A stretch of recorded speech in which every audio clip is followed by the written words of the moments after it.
Thank you guys all so much for joining us, standing room only. Thank you to everyone in the back who trekked all the way here in the snow to see fashion icon Donatella Versace. Wow. Oh my God. So can we first give a huge round of applause for Donatella for being here? Thank you. Yes. Everyone is so excited. So first, let's talk a little bit about Versace and Saks. Tracy talked a little bit about it. What, can you tell us a little bit about your partnership with Saks and how you guys have worked together historically? Well, for me personally, Saks is New York. Since I was a young girl in university, I remember doing my first trip in New York, and the first store I went to was Saks. Saks is iconic, so is Versace, so I think it's a perfect combination. Let's talk a little bit about tribute. I see a lot of tribute in the audience. Like everyone's representing. I see scarves, I see dresses. Tell us about how you came up with the idea to do this tribute collection. And I also want to hear about the Instagram, kind of like when you broke Instagram with this moment. After 20 years of Jenny passing, I thought it was about time to an homage to my brother. It has been difficult for me because emotionally, of course, it was a very special moment in the 90s with Gianni before he passed away. I guess I found the courage to go back to the archives and revisit everything Gianni did, which, if you think about in the 90s, what Gianni did was extraordinarily brave. It was breaking barriers. It was making new rules in fashion. It was daring. He had a lot of courage. All the kind of personality we all should have today, should be able to fight for.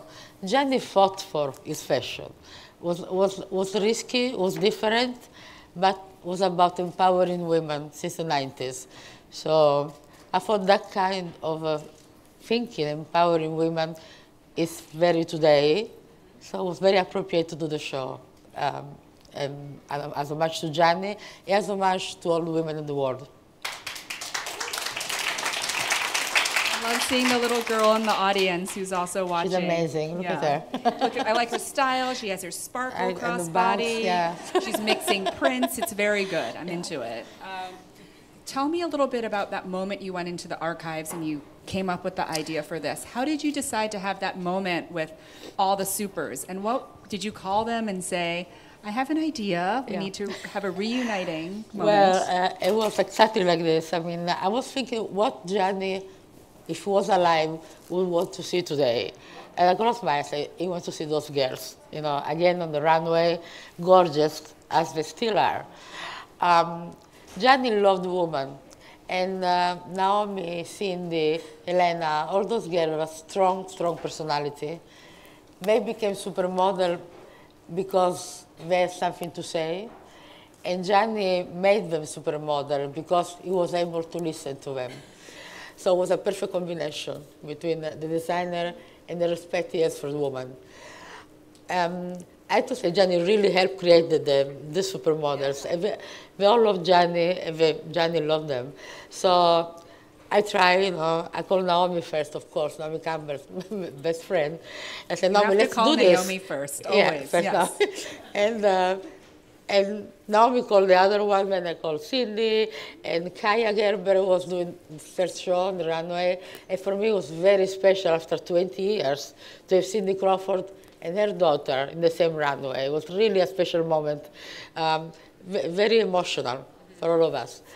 So this is how it starts, And then once we all say yes, I need to make a difference between the younger supermodel and the iconic supermodel.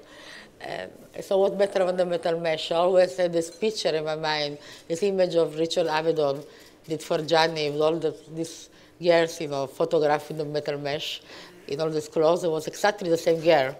So that's where the idea started. And the best thing was that all the cast of the show, except for them, they didn't know this girl were in the show. So we did the show, did the rehearsal, and nobody knew until the last moment. In fact, the girl did the finale, they came backstage, and then one by one, Naomi, Helena, Cindy, Carla, Bruni, they walked by them and went to take position behind the tent. Then You had to see everybody was crying, clapping backstage. It was so good to see the respect we have for this iconic girl. It was a special, special moment. I didn't know it was going to break Instagram, but it did, right? Basically, the moment that happened, how many of you guys like screamed like a baby girl when that happened? Like literally you could hear everyone go, "Oh my God," like in the office. And I think that was the day I had my son. Like it was really? like, yeah, I couldn't go. And I literally remember thinking like, oh, like I was like giving birth and I was like, man, I really missed out on Versace this season. Like what a show to miss. But it was worth it, guys. It was worth it. But the thing I liked the most about the show it was the happiness. It was not nostalgic. Nobody was like, oh my God, sad. Everybody was happy, full of joy. It was a celebration of women, for the women all over the world. And I really felt that day, all of us were stronger. Yeah. And you definitely, that was like a really big Instagram moment. And you were very new to Instagram, actually. Actually, you introduced me to Instagram when I came to see you. Yeah. The last thing in my mind was, to open an account on Instagram. Yeah. But we did it in one moment. I maybe convinced Donatella to join. I don't know, but I think that was a good thing. We need more Donatella in our lives. So everyone who's not following Donatella, please follow her. It's amazing and iconic. So I remember when you came, Donatella came and visited us at Facebook, Instagram headquarters. Yes. And, we were like, Instagram. And you were like, yes, I'll do it. And I remember one of the things you said, you were like, okay, I really want to be good at it. And like, that kind of ability to share and kind of share behind the scenes, I think has been really resonating with your audience. But tell us, like, Audrey is on your Instagram. Tell us a little bit about Audrey. She's my dog. She doesn't want to be called a dog, but she's a dog. She's my dog. She thinks she's a model. She's always with me, at rehearsal, at show. She sits next to me, looks at the model, the fittings, and she she has an opinion on everybody. This is what, from her eyes. And she's very selective. I'm much more, generous and real than she is. She's How do you know if she likes something? She barks. Or she doesn't bark. She barks. And then how do you know if she doesn't like something? She doesn't like, she turns her head. Oh, she turns her head. I'm not joking, she's like this. Wow. She grew up, she was a little, like, 2-month-old, around all these models always, I think she understands a bit by now. And, but what's special about her, that she loves the camera. Yes. She understands when the camera is following her and she pauses. Yeah. How do you use Instagram to show a different side of yourself? Well, it's not a different side of myself. It's about showing myself for the first time. The thing I like about Instagram is giving the possibility to really show who I am. Many people have this idea of me like a cold person, distant, like non-accessible. I'm very accessible. I'm very normal. I like to have a good time to discuss with everybody, exchange of opinion. And finally, through Instagram, all the comments and people writing back to me, I was so happy. I'm so happy. I'm so into. I mean, maybe a bit too much into now. I need to go back to my work more. Do you read your comments that people leave for you? Some of them. Some I read, some I read them. I always feel. I always ask for the bad one. You like. I don't know if I'm not too many, but they don't tell me too many bad ones. I feel like people have a lot of the comments I've read that people have left for you are about empowerment. Yes. And how you're a role model for them.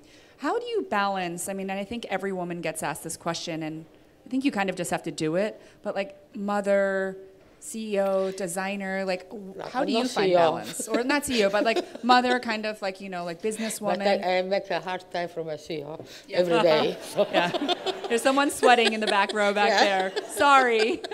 But how do you balance it all? And how do you find balance and take care of yourself? Well, I think the word balance is a big word for a woman who works, like you, like me, most of you.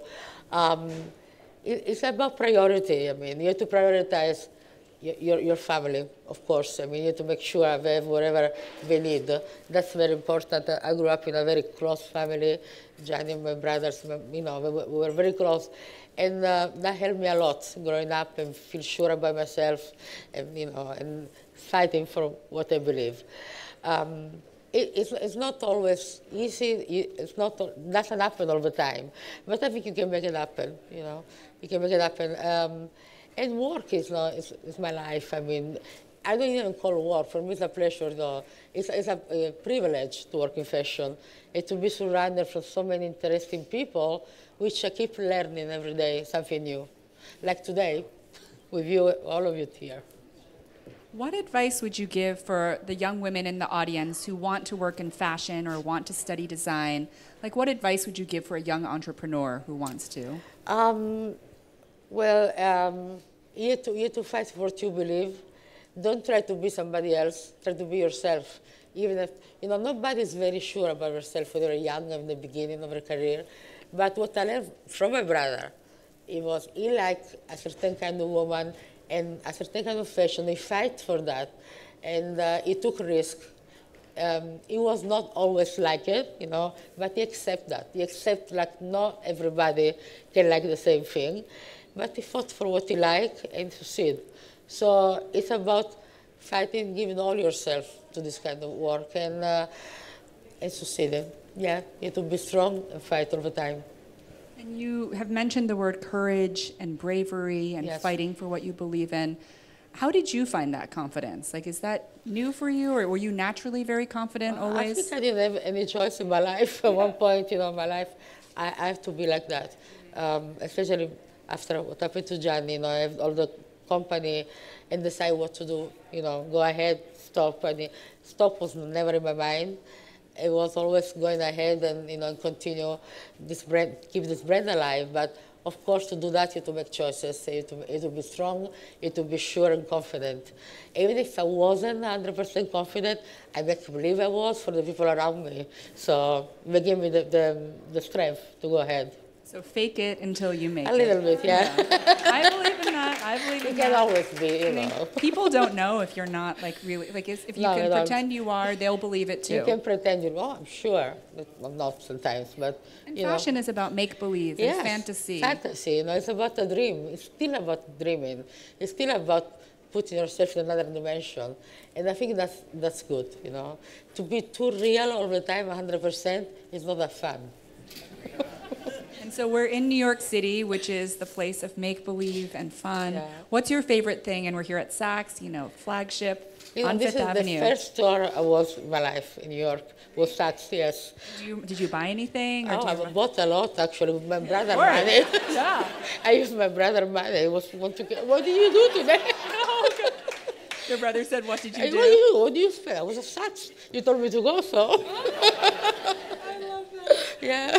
So what is your favorite thing about coming to New York? Like, what do you love about New York? I love everything. I love the clash of culture. I love the different people. And I love the energy of the city. I'm a very energetic person myself. And New York never stops, so do I. So we agree. Well, thank you so much for joining us, Donatella. Please, everyone, give a Thank you. huge Thank round you of for coming applause. tonight. Thank you very much. Thank you. Thank you, guys. Thank you, Eva. Thank you. Have a great night, everyone.